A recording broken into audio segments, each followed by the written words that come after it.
Welcome to JobPack. I'm Debashish Mishra, and this is where we get practical insights from job seekers and professionals in less than 10 minutes. Today's guest is Rebecca Onchi. Rebecca, welcome to the show, and why don't you tell us about yourself? Thank you, Debashis. It's great to see you again. Well, from a really early age, I've been a problem solver. I've had a knack, or rather I'd call probably an obsession with organizing and making order out of chaos. Coming from a large family, it was, I think, a necessity to be able to function. I look at situations and my mind starts to imagine, what would happen if I move this over there? Would it save me time? Would it save me money? In my curiosity about life, it's fueled my desire to seek knowledge in many areas. I'm a lifelong learner, and similar to my late father, and my father was always learning and really ahead of his time. I would consider myself an efficiency nut. So my attention to detail has complemented my ability to see the big picture. And I know I bring a different perspective to the table as I see what others miss. And then you add a splash of creativity and you have a unique individual, or I'm an anomaly. And I've embraced that throughout my life and my career. I do seek opportunities to ask hard questions. So I'm not always the most popular person in the room because I dig deep. I need to get a good understanding. And I find myself being intellectually curious as I enjoy trailblazing new organizations, ideas, products, etc. I've done a lot of things that have not been done before, and for me there's a lot of excitement around that. So I also enjoy connecting with people and getting on a personal level. It's important, and I believe that that helps when we're sharing a vision and empowering them and all of us to participate in the process of achieving it. My global operations experience lends well to the digital transformation, leveraging exceptional communication skills to produce successful outcomes. I've worked in a number of different industries, and I'm open to lots of opportunities at this point. Yeah, definitely. I think you and I met when you were still at eBay, and you've had a remarkable career just trailblazing in a lot of places. So I know if there's somebody who can handle the ambiguity that sometimes happens as companies go into new spaces, I know you're one of the people I certainly would look for. Now, in terms of the search that you've been having, what are some of the challenges that you've had as you've looked for your next gig? So I think for me, continuity it is one. I think the other thing too is the shelter in place, the less connections through casual interaction. So like running into somebody, at a cafeteria at a company because somebody else there, those types of things. Also, I think the motivation, it's been hard. I mean, I've had some personal things as my father had been really ill during this year. And that was definitely hard. So it's kind of an up and down thing. I think the other thing for me is tools available. And I know you and I are on the same page here. There's got to be an easier way to do some of this, and it shouldn't be rocket science. Yeah, absolutely. I can definitely relate to how difficult the pandemic has made just doing day-to-day things, not the least of which is something as big as a career transition. So definitely there seems like there ought to be tools that make that easier. You were one of the people who were involved in JobPack in all of our proof of concept and pilot stages. What did you like the best about it? I think connecting with others outside of my geographic area and in different industries was a real bonus. I feel, especially with the shelter in place, that myself and probably many others like me felt somewhat pigeonholed, that you get really limited to the people within your network. And I think that this was a great opportunity. One of the things that I had seen, which I've also known this, is that we all have similar feelings and challenges no matter where we are. If we're looking for a senior level position, if we're starting out our careers, things of that nature. So it was nice to not feel alone.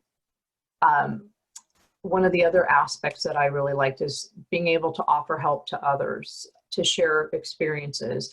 I definitely have a few years of experience, and there were quite a few people that had, probably 15 years or less of experience. And so I know for myself, it's always best if I'm out serving others. It gets me out of myself.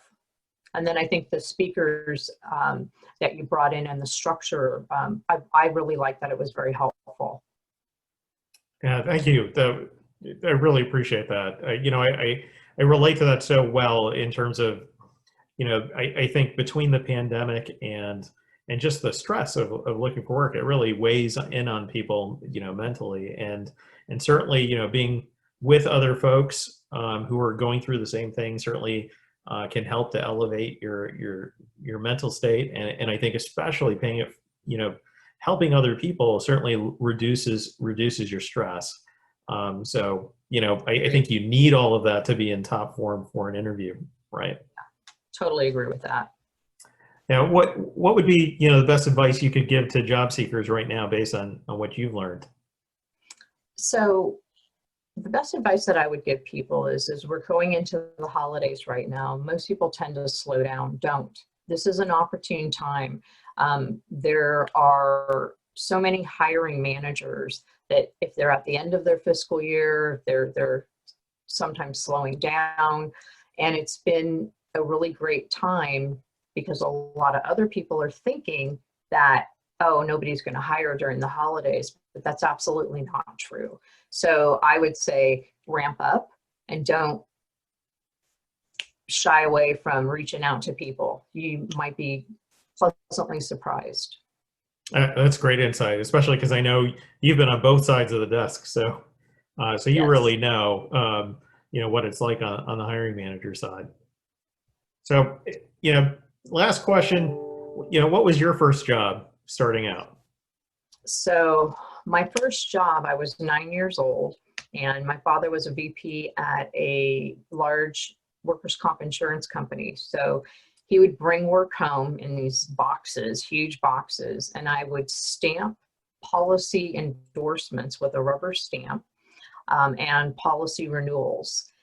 And he would pay us. So he had a little black book, and he would write the names of, I'm one of 8 kids, and any of us that worked.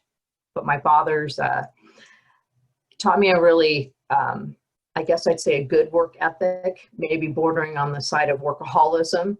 He said, if you're going to work, you work the full day till we're done. When you're 9 years old, sometimes roller skating or flying your kite looked a lot more fun, but when you made the commitment. So that was my first job, but my first job that I got for myself, and I did work for my father's company for until I was 16, and I got a job at McDonald's, and I was working the breakfast on the weekends, which it was like 5 o'clock in the morning, and one of my cousins, actually, she and I were the breakfast crew. So I did that for about 6 months before I got another job. Nice. I think all of us have a story like that. Although, I don't think I'd ever thought about the possibility of outsourcing my work to my kids. And maybe having 8 seems like a good idea.